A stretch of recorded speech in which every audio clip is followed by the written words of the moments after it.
What's going on, kings and queens? Thanks for joining me again on Keeping It Copacetic. It is time to take a moment to kick back and relax. I am still drinking green tea, hope it's flushing my system, making me healthy. Sometimes they say it might even help you lose a pound, an ounce or two. So I'm always down for that. Get you some iced tea, some lemonade, glass of wine, your cocktails or mocktails, or your cold beers. Coolers, what's they call that? Angry, is it angry iced tea? Or I don't know what's that called, whatever. But anyway, if you're driving, just take some deep breaths, sip on something cool or something hot, whatever gets you on that road safely from point A to point B, because we want you to be safe. Last time we were working on chapter 4 of Shortcut. And in chapter 4, Ernest was kind of disappointed. He was kind of downhearted because he got the news from the bank that they wouldn't be able to approve his loan. So he was kind of upset, and he's just thinking that, his dreams are going down the drain. And then who shows up at King Cut? Eva. Eva, and the whole barbershop just like froze in animation, like, who, what is going on here? So she invited him to go to dinner. So let's go and see what happens between Eva and Ernest in chapter 5. So get on that pillow, get in the bed, like I said, on the sofa, put your head back. Just take a moment to relax. Just take a moment to breathe. We always need that because we're under a lot of pressure these days. We're doing a lot. So let's go ahead and get into chapter 5. For their Saturday morning workout, Ernest drove over to the TSU campus. Vince wanted to meet there so they could shoot some hoops in the Gentry Center. When he got there, Vince was already running and dribbling up and down the court. Ernest watched him take a shot from the three-point line. The ball banged against the rim like a brick. "You're looking raggedy, man," Ernest yelled at him, setting his gym bag down on the first row of the bleachers. "I know, man. You got to hook me up after this." "I'm not talking about your line, bro. I'm talking about your game." "Not hardly. Hit the floor. I'm about to embarrass you," Vince said, tossing him the ball. Ernest shot it from the perimeter, and it went in smooth. "Not in this lifetime," he bragged. "Uh-oh, what's got you crunk?" Vince asked, giving him a high five before he went out for the ball. "You must have got the bank loan." "No, man, they shut me down," Ernest said, going out for the pass. "The thing is, I met this chick on my way out of the bank who deals with real estate. She came by the shop yesterday and wants me to meet her for dinner today." "Hold up," Vince said, stopping in mid-stride of blocking his shot. "Is this about business or pleasure?" "It's all business, man. She wants to talk about some ways I can make my plan work," Ernest said, going around him and landing a bank shot. "Is that right?" Vince said suspiciously after he caught the ball.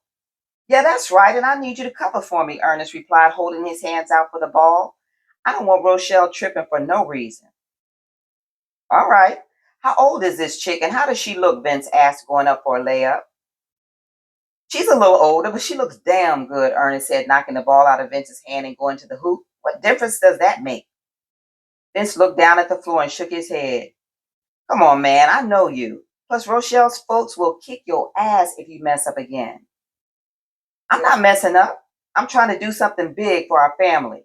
Didn't you say it was time for me to make that move?" "Okay, you're right. I'll call the house later." "Thanks, man," Ernest said, giving him a high five. "I got your back, E. You know that." "Hell yeah," Ernest said, going in for a dunk. They played one-on-one for another hour before Ernest had to go to work. "I'll come by in a few," Vince said with a nod.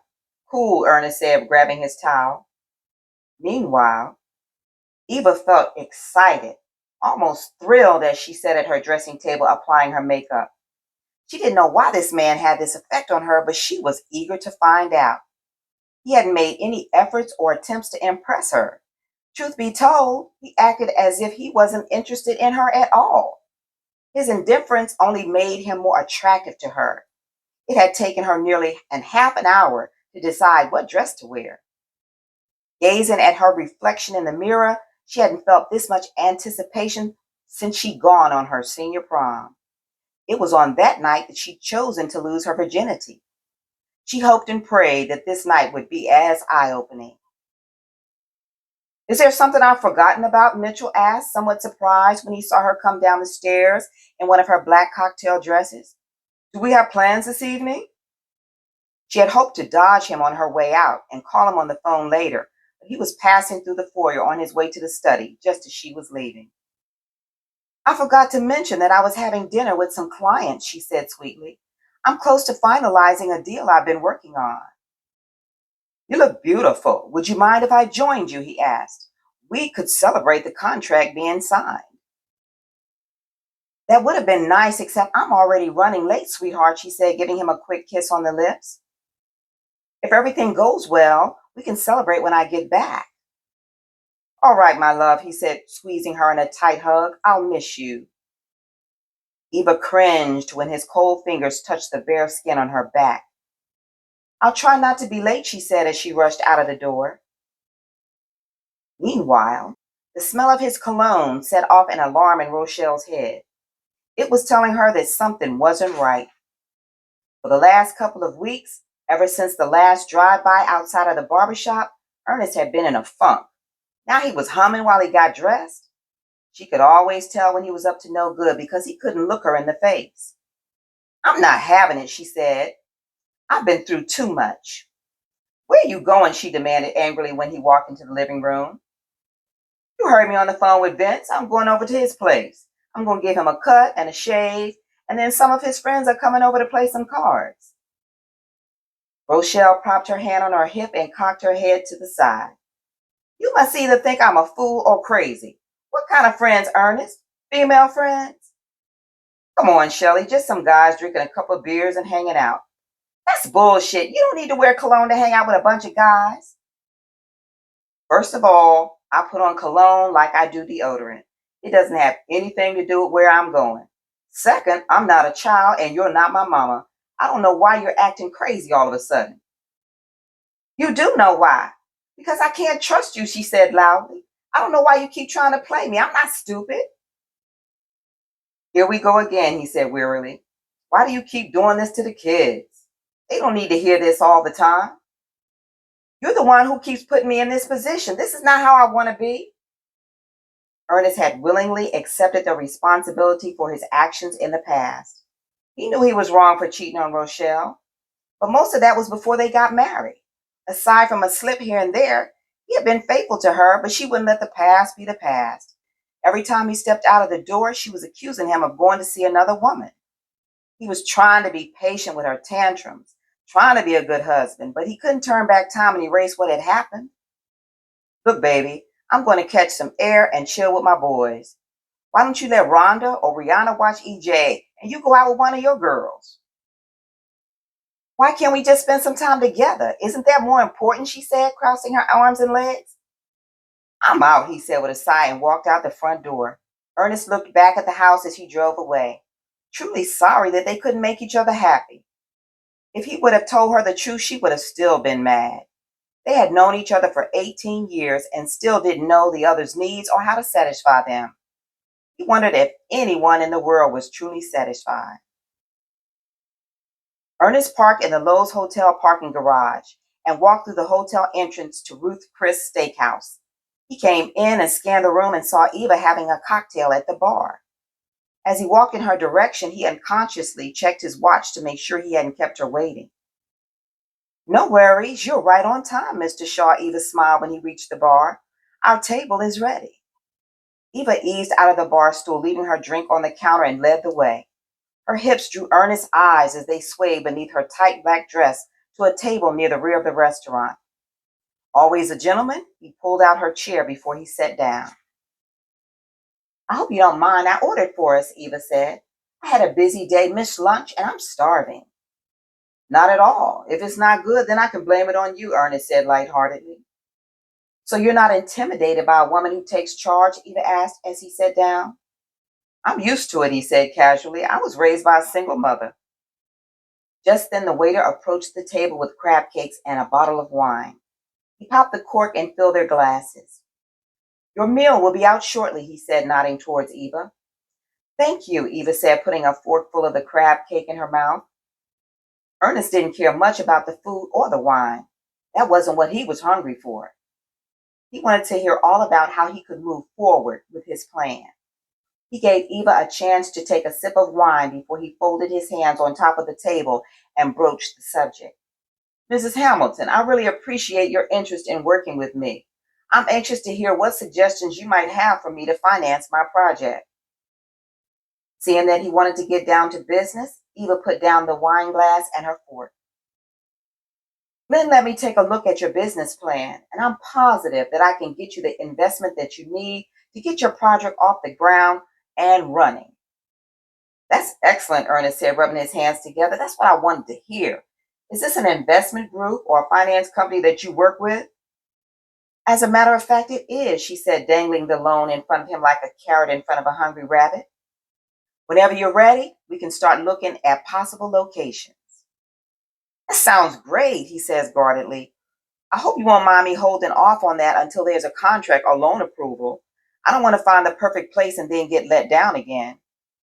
That's nothing you have to worry about. I can guarantee you that. However, if you want the deal in writing to look over, I can have that done within a few days. That would be fantastic, Ernest said, feeling optimistic again. The waiter returned with their meal, steaks, rice pilaf, and asparagus. Now, can we relax and enjoy this dinner? Eva said happily. Ernest thought she had acted like it would be easy, except nothing in his life had ever been easy. Before he met her, his spa dream was practically dead in the water. She had thrown him a lifeline. Now she predicted it would be smooth sailing. Yet something about the deal had made him feel uneasy, like there was an undertow swirling below him. I don't want to look a gift horse in the mouth, but I just have one more question, he said after poking at his food for a minute. Is there any flexibility on the loan amount? The cost of the space, fixtures, supplies, utilities, and the personnel can vary with quality. I can assure you that once we begin working on this, you won't have to cut any corners. Why do it if you're not going to do it right? My philosophy exactly, Ernest said, smiling widely and lifting up his glass for a toast. Put your mind at ease, Mr. Shaw, and start thinking of a name for your business, Eva said, touching his hand softly. With those words, Ernest's hunger came back. He cut a big slice of steak and put it in his mouth. I have a name, he said, chewing on the tender beef. I'm calling it the In Earnest Gentleman's Spa. Eva repeated it over in her mind. Then she said, I like it. It has a classy ring to it. Eva watched him eat while she took tiny nibbles from her plate. It wasn't that she didn't have an appetite. It just wasn't for anything on her plate. Ernest's eyes were fixed on his food as visions of his new enterprise became more focused in his head. So what is your timetable? How soon would you like to be up and running? Eva asked to get his attention. I'm ready now. I've been wanting to do this for a long time. The process will move quickly once you decide on your location. As a matter of fact, I have some prime spots that I'd like to show you next week. Ernest swallowed the last bite on his plate. All I can say is, I'm glad I bumped into you at the bank. This is only the beginning, she said with a seductive look. Let's drink to a mutual satisfying endeavor. Absolutely, Ernest said, clicking his glass against hers and then draining it. He could feel a subtle change in the vibe between them, but he knew better than to read anything into it. The waiter returned to clear the table. Would you care for dessert? He asked politely. No, thank you, Eva said, still looking at Ernest. I couldn't ask for more of a treat. Enjoy the rest of your evening, the waiter told them with a smile. The check has been taken care of. Eva had taken care of all the arrangements when she arrived. It was one of the reasons she came early. She didn't care to go through another one of those awkward verbal tussles at the end of a meal over who would pay the check. She had been through enough of those, particularly with men. She learned from Mitchell how to avoid them. She reached for a purse, stood up, and smoothed her dress. Ernest followed suit as he got up, pushed his chair back under the table, and paused. The fragrance of her perfume swirled around him. I enjoyed this, she said. Now, would you mind walking me to my car? Not at all. Where are you parked? I'm in the hotel garage, she said, making eye contact. That's where I'm parked, too. Eva slipped her arm through his and moved closer as they walked out. She was dropping hints left and right, but he kept stepping over them like a soldier in a minefield. He had to admit she was sexy as hell, but he didn't need the drama. He was glad when another couple got on the garage elevator, which made it easier not to make conversation. When they got to her car, she turned and gave him a hug, or more of a caress. Ernest didn't respond and opened the car door for her. "I'll be in touch," Eva said. Ernest nodded and walked away. He came to this meeting to get answers about financing, but now he had more questions about the terms of the deal. He looked at his watch and it was still early. When he got to his car, he called Vince. "What's up, man?" Vince said. "Hey, what you got up for night? I need to holler at you for a minute." "I'm at the crib. Come on by." "I'm going to check on my mom's first." "All right, man. I'll be here." Button started barking when Ernest first knocked, but Sheila didn't open the door until the second knock. He had a key and could have gone in, but number one, he respected her privacy, and number two, he didn't want to scare her and get hit over the head with a frying pan. "I didn't expect to see you tonight," she said, sliding her slippers back across the floor to the living room where she was watching TV. "I wanted to find out how your doctor's appointment went today," he said, trailing her and Buttons to the sofa. "It wasn't good news," she said, sitting down. "They said these little bumps on my arm and the itching mean I'm in stage 4 of kidney failure. I have another appointment next week for them to go ahead and put a shunt in my arm to get me ready for dialysis." "That's messed up, Mama," he said, sitting next to her. "I think we need to see some other doctors. We need another opinion before you do all of that." "Look here, child, I've been to enough doctors," Sheila said firmly. "My kidneys have run out. That's all there is to it. I knew this day was coming for a while now." "You don't know that for sure. I can take you to a specialist," he urged. "I'm already seeing a specialist, and they have put my name on the list for a transplant." "You don't have to wait for that. You know, if you need a kidney, I'll give you one of mine." "Hell no," Sheila argued. "There's no way I would let you do that. You have a family to take care of. One of them might need a kidney from you one day." Ernest knew his mama. She had always been stubborn and set in her ways. Her last word on something seldom changed. He looked at the half-empty cola bottle sitting on the table. "We might be able to put off the dialysis for a while if you would stop drinking those sodas." "I don't have no regrets, son, and I'm not stressing it either," Sheila said, looking towards the TV. "It's too late for me to worry about that now, so don't worry about me. I like my colas, and I'm going to keep drinking them." "Even if it kills you?" he asked sarcastically. "Something is going to kill all of us. If it's a cold drink for me, so be it." Ernest was beyond frustrated. He hated to hear her talk like that. "I know you don't want to hear this again, but I really think it might be time for you to come and stay with us." "Ain't no way, child. I've been on my own all my life, and that's the way I like it. You and Rochelle already got your hands full with EJ." Ernest raised his hands up in surrender. "I'll leave it alone for now."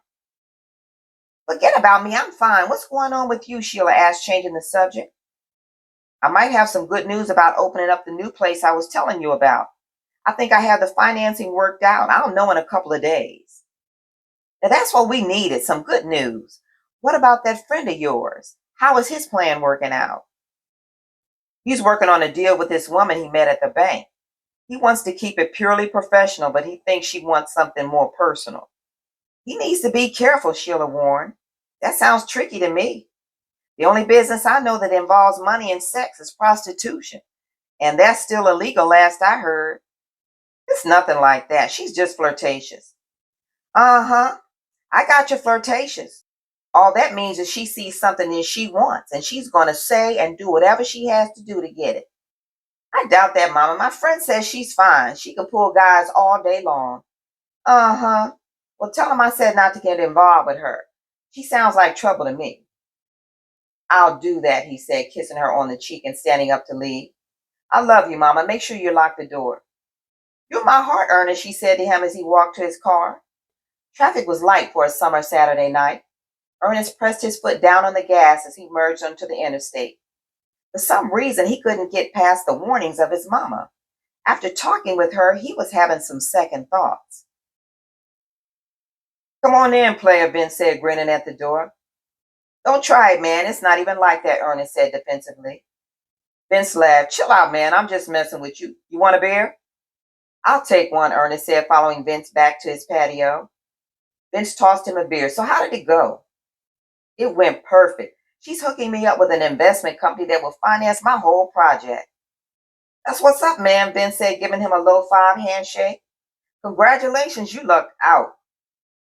I hope so, Ernest said, suddenly realizing he didn't even know the name of the company. What do you mean? I thought you said it was a done deal. Basically, it is, but I can't stop wondering why she's interested in getting in this deep with my business. You said she's in real estate. She's probably going to make a killer commission when you find a location.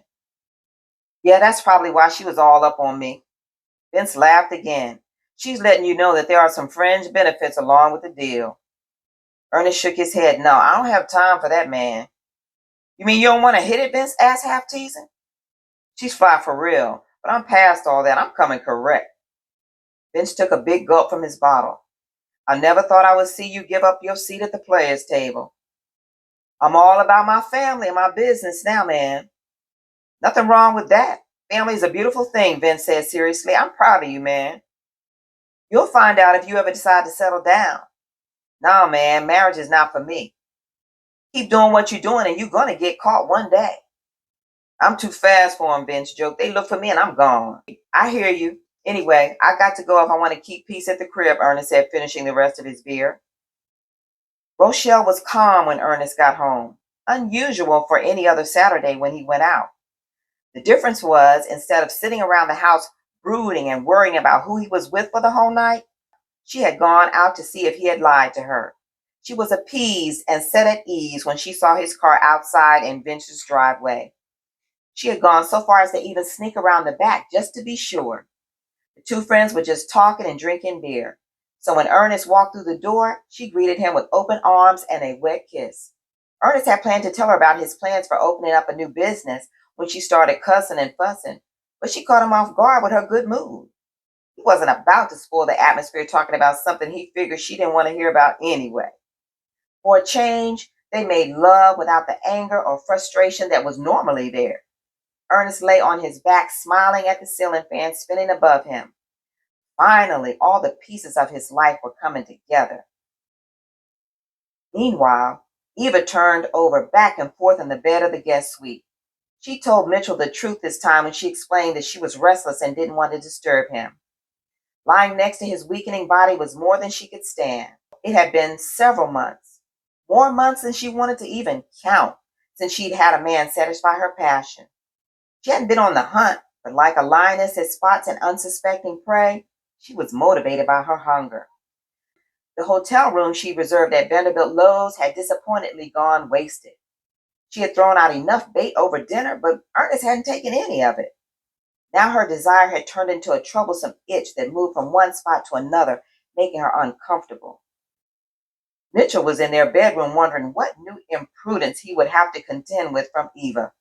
He abided with her sleeping outside of their bedroom occasionally, despite his objections to her requiring some personal space. In his mind, it was rude. He may not be able to satisfy all of her sexual needs any longer, but she was still his wife, and her place was by his side. And that is chapter 5. Thanks again for joining me on Keeping It Copacetic. Please like and subscribe, and I'd love to read some of your comments about what you think about the book. And I will see you again next time for chapter 6.